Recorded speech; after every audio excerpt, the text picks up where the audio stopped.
Obrigado, secretária Juliana Cardoso, pela presença e pelas palavras. E assim nós iniciamos os painéis. É importante ressaltar que ao final de cada painel e de acordo com o tempo, nós vamos abrir um espaço para perguntas. E perguntas e colocações também que vocês tenham a fazer em relação ao assunto. Bastando levantar a mão, nós vamos levar os microfones até vocês e aí vocês podem se manifestar. Nós iniciamos nosso congresso com o momento marca própria, onde estamos. E para compor este momento, nós convidamos ao palco Head de Inteligência de Mercado da Scantec, Eduardo Fonseca.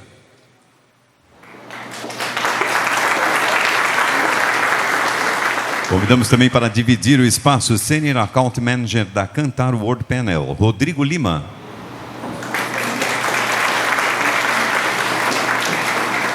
Nós iniciamos com a apresentação do Eduardo da Scantec e na sequência seguimos já com a apresentação do Rodrigo da Kantar World Panel.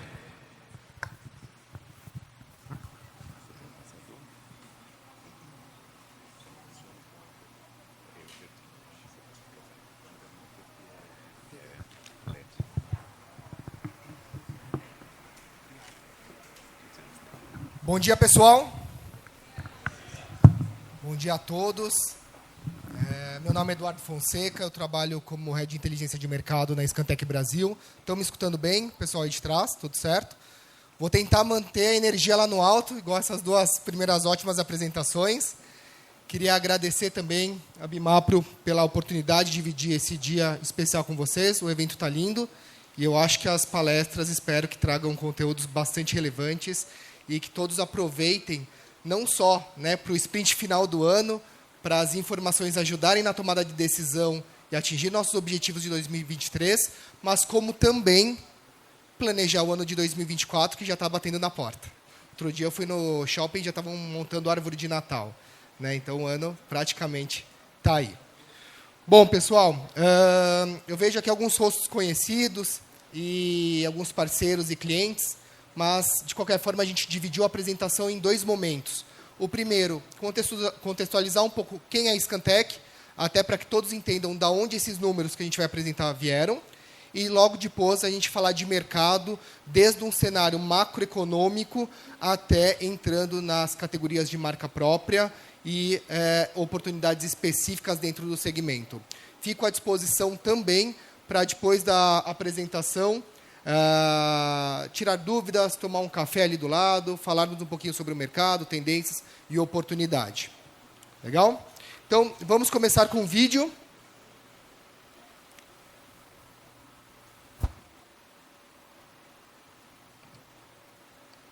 Imagine saber exatamente qual ação que vai gerar o maior resultado.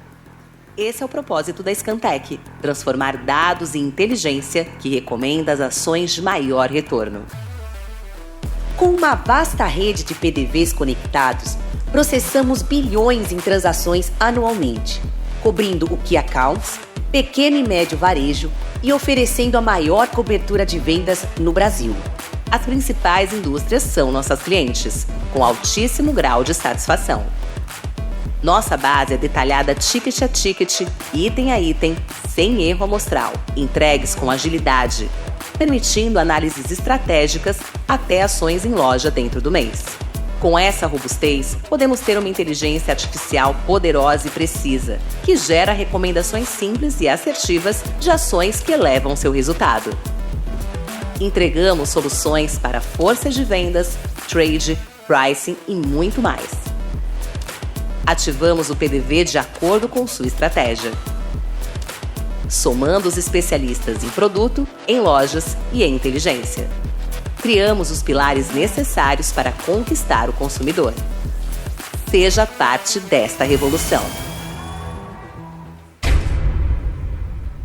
Scantec, aproximando varejo e indústria para venderem mais e melhor. Boa. Bom, pessoal, esse é o nosso grande objetivo.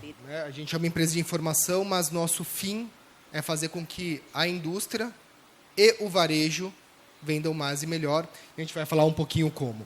Tá? A Scantec ela é dividida em 3 pilares. Eu vou passar bem rápido aqui, mas basicamente é ter uma informação direta do caixa dos supermercados, do canal alimentar, e dar essa informação da uma forma mais assertiva, mais granular e mais rápida possível para os seus clientes. E essa informação ela é D-2 de tudo que passa no ticket, ou seja, eu não tenho interação manual. Isso evita erros, então é um dado muito acurado. Esse segundo pilar eu não vou me aprofundar tanto, mas a gente também tem possibilidade de, junto com a indústria, mandar para o varejo algumas promoções combinadas para que eles executem e sejam pagas no sellout. Ou seja, eu faço promoções onde eu tenho um success fee garantido. Eu invisto naquilo que realmente está saindo para o consumidor, alavancando toda a cadeia de venda daquele meu produto. E o terceiro passo, talvez o mais importante, é em usar a inteligência artificial. Como eu tenho ticket a ticket a informação, eu trabalho muito com inteligência, algoritmos, para que esses algoritmos e essa inteligência artificial me tragam já o que eu tenho que fazer na loja para que aquela categoria, aqueles itens vendam mais e vendam melhor. Ou seja, a gente consegue dar sugestões de mix ideal, de preço correto, pedido perfeito, evitar ruptura, e tudo isso dentro de um cenário onde a gente trabalha, né, dentro de uma farma, dentro de um supermercado, com milhares e milhares de SKU, identificar exatamente o que eu tenho que fazer naquele ponto de venda que vai me trazer o maior resultado com menor esforço. Bom, hoje, para entender um pouquinho o tamanho da nossa base, já passam na nossa base, por ano, 680 bilhões de reais lidos ao ano. Estão trazendo para o Brasil, qual é o investimento? Aqui, 6 bilhões da China, né? Esperamos que uma parte seja para abastecer essa cadeia, né? Que reflita isso em venda para os nossos consumidores. A gente tem mais de 9 bilhões de tickets lidos, mais de 420 das 500 maiores redes de supermercados estão na nossa base já compartilhando dados. Temos mais de 40 mil pontos de vendas lidos loja a loja. Temos uma informação uma informação ágil e uma nota de satisfação aí com a empresa muito alta de 9.3, com NPS aí de 78.5, que é algo muito forte dentro do mercado. Bom, nossa cobertura ela vem aumentando durante os anos, então já estimamos aqui para 2022 que a nossa cobertura, que era de 86%, em 2023 cubra 90% de todo o canal do ticket a ticket do autosserviço no Brasil. E, de novo, o mais importante, isso é analisado ticket a ticket. Porque não adianta eu falar, olha, o preço médio do meu arroz é R$20. Se durante a semana eu vendi ele a 22 e no final de semana eu vendi a 18. Ou seja, a média ela não me diz nada. Aqui, como eu leio ticket a ticket, eu consigo exatamente dizer o comportamento dos teus produtos no final de semana aquele preço e durante a semana naquele outro preço e o que acontece em cada caso. Então, essa granularidade de informação é extremamente importante. E só como base de comparação, o que isso significa, esses 9 bilhões de tickets lidos, se a gente comparar, né, com os maiores varejistas do mundo, a Scantec estaria já em segundo lugar em termos de leitura de base, perdendo só para o Walmart, aqui a gente está falando em bilhões de dólares, que no Walmart rodam 572 bilhões, a Scantec já 146 bilhões de dólares lidos ao ano, né, na frente de Kroger, Aldi, enfim, os grandes varejistas aí do cenário internacional. Ok?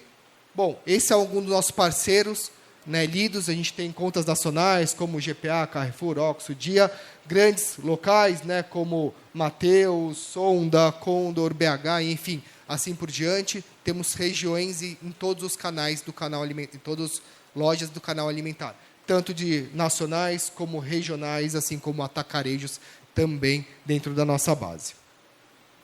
Tá? Essa é alguma das empresas parceiras da Scantec hoje, né? A Scantec tem 10 anos de Brasil, e nesses 10 anos a gente chegou a 250 clientes, né? Com a grande maioria das indústrias de fast moving consumer goods atuando dentro do nosso cenário. E temos empresas de todos os segmentos, né? Eu brinco, a gente trabalha com vassoura, produtos sem glútens, até feijão dentro da nossa cadeia aqui e gerando valor com aquela média de satisfação bem alta para todos os segmentos.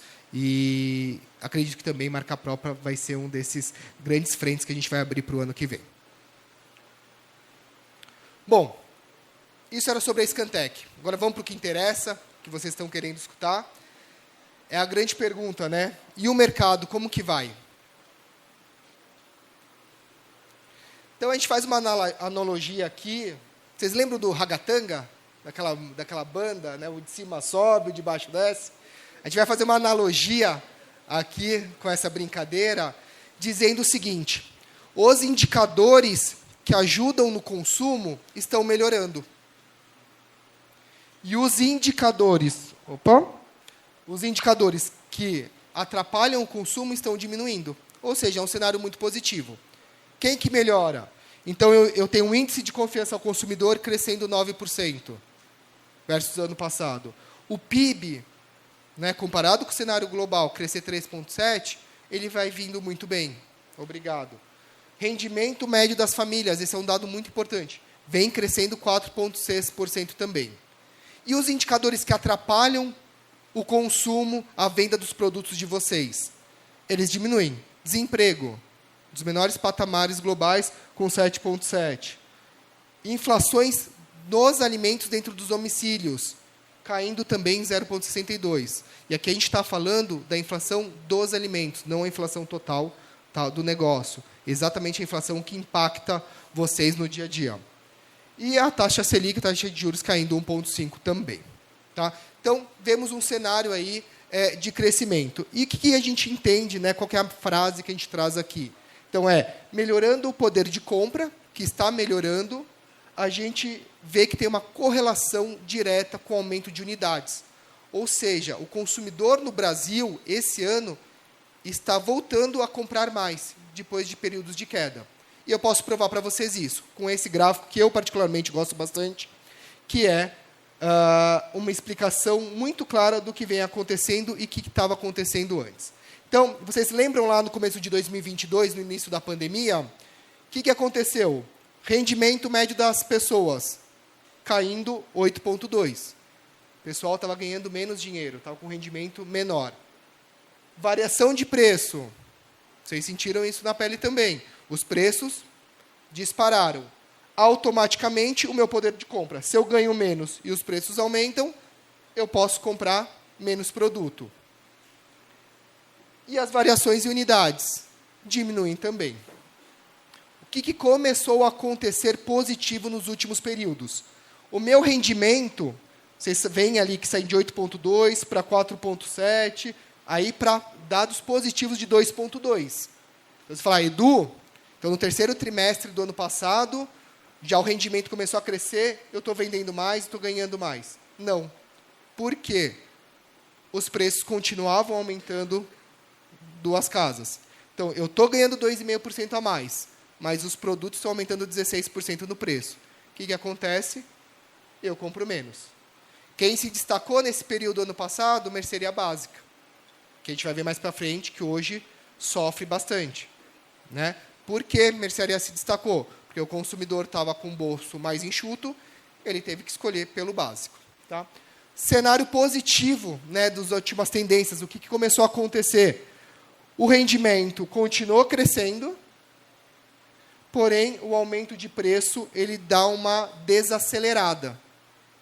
Com isso, o que volta? O poder de compra do consumidor que se estabiliza.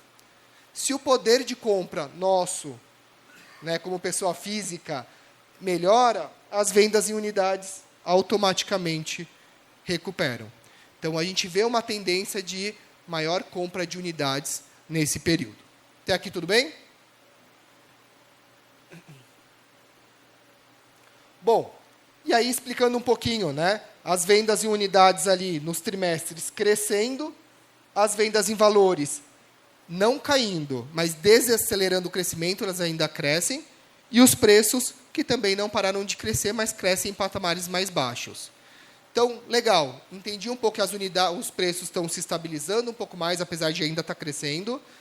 Isso gera um cenário para o varejo de atenção, porque se eu vendo mais unidade e não posso repassar muito preço, eu tenho que ser muito inteligente na compra.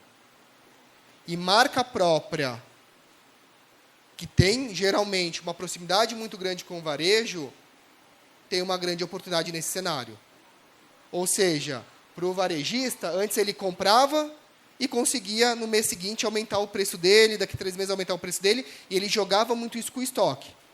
Hoje, como ele não consegue aumentar tanto o preço e rentabilizar esse estoque, e ele está tendo que comprar mais, para ele, esse momento de compra vai ser muito importante.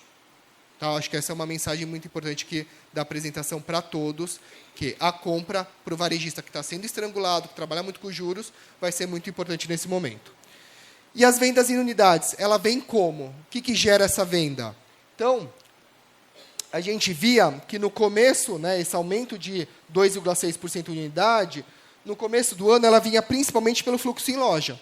Então, esse ano aqui, lembrando que começo de 2022 ainda tinha um pouco de pandemia, o consumidor voltou aí ao supermercado. A gente voltou a sair, a ir mais vezes ao ponto de venda e ter mais tickets. Porém, não crescia muito a unidades porque a pessoa ia mais, só que comprava menos.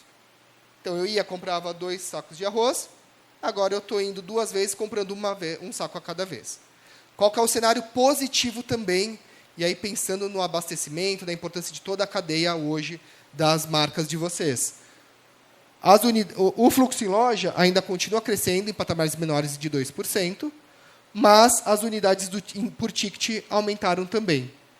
Ou seja, eu estou indo mais ao mercado, um pouco a mais, mas eu também estou levando mais a partir desse trimestre. Ok?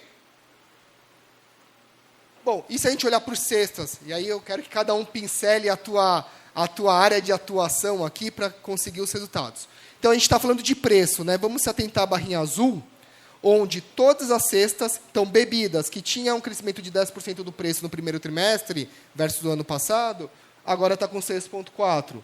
Perfumaria tinha de 15%, aumentou muito o preço, agora está com 9%. Limpeza, a mesma coisa, mercearia, a mesma coisa, e perecíveis também. Qual que é a única cesta que dá uma tendência diferente, e é uma cesta extremamente importante para a marca própria? Mercearia básica. Então, mercearia básica, ela vem retraindo no último trimestre 9% em seus preços. E a gente sabe pelo arroz, pelo óleo, lá atrás pelo café e tudo mais que aconteceu. Principalmente também leite, que vem tendo uma retração muito grande depois de um aumento muito forte no ano passado. E em volume, como que isso reflete esse aumento de preço, né? Então, de novo, todas as cestas com aumento muito grande, né, no último trimestre de volume, e mercearia básica, a única que nos últimos 3 trimestres acabam retraindo também suas vendas em unidades. Ok? Destaque para a bebida. A gente teve um setembro muito quente. Então, toda a parte de saudabilidade, bebidas, 3FLV, né, que aumentaram agora há pouco, foram cestas que puxaram bastante esse crescimento aí, da categoria no mês de setembro. Boa. Então, a gente falou um pouco de tendência de mercado, como que a gente está. Vamos falar agora especificamente de marca própria? Um dado interessante aqui é que as categorias que trabalham com marca própria, hoje já representam 65% das vendas do mercado total. Não estou dizendo que a marca própria representa isso. Então, as categorias que têm algum produto de marca própria, elas representam 65% das vendas. E aí, eu não sei, Neide, como que você vai ver esse dado? De oportunidade ou não? Porque eu tenho pelos dois lados. Eu tenho que 35% das categorias do faturamento do que é consumido ainda não tem marca própria. Aí você falou de inovar, né, de tentar o que é impossível e tudo mais. Talvez sejam categorias que a gente possa pensar para o futuro para entrar. Né? Tem 35% dos 700 bilhões lá sendo vendidos que não tem nenhuma marca própria atuando. 700 bilhões, exatamente. Bom, mas vamos fazer, então, um corte aqui nesses 65%, tá? Então, vamos falar só de categoria que tem marca própria. Você fala, pô, Edu, é bastante coisa, o Brasil já está, né, no seu limite ali, super desenvolvendo em marca própria. Mas eu tenho um outro dado interessante. A gente falou o seguinte, pegou as categorias que tem marca própria e considerou todas aquelas que a marca própria representa menos de 2,5% como uma categoria onde a marca própria ainda não é desenvolvida. Ela está muito tímida. E todas as lojas, as categorias que são acima de 2,5%, a gente já considera que ela já está com uma maturidade melhor. Tá?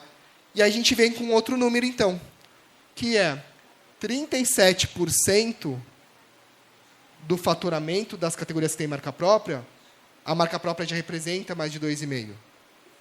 Mas eu tenho ainda 63% que a gente tem marca própria, mas ela ainda não é desenvolvida. Ou seja, tem um oceano azul ali para a gente brigar, né, onde não tem ninguém jogando, de 35% de 700 bilhões, e também, dentro da onde a gente já tem marca própria, trabalhar, né, de forma mais atuante nesse segmento, com oportunidades de crescimento muito grandes dentro desse segmento. E um outro dado interessante também, essas categorias que a gente ainda não tem a marca própria tão desenvolvida ou tão importante, e óbvio, tá? A gente sabe que tem barreiras de entrada, marcas consolidadas em algumas categorias que dificultam, mas sempre tem oportunidade. Essas categorias aqui, esse 63% das categorias onde a marca própria representa muito pouco, elas crescem 10% nesse ano. Enquanto as que as marcas próprias já estão consolidadas também crescem. É um cenário muito positivo. Mas elas crescem 7,6%. Ok? Bom, e falando das categorias que têm um desenvolvimento de marca própria ainda não tão grande, né? Aqui eu vou trazer algumas, aí quem quiser tirar foto, estou vendo que algumas pessoas estão tirando foto aqui, são categorias que crescem muito, que são muito importantes e marca própria ainda não representa muito. Então vamos dar um exemplo, biscoito. Biscoito tem uma representatividade de marca própria abaixo de 2,5% e é uma categoria que está crescendo 10% quase no mercado.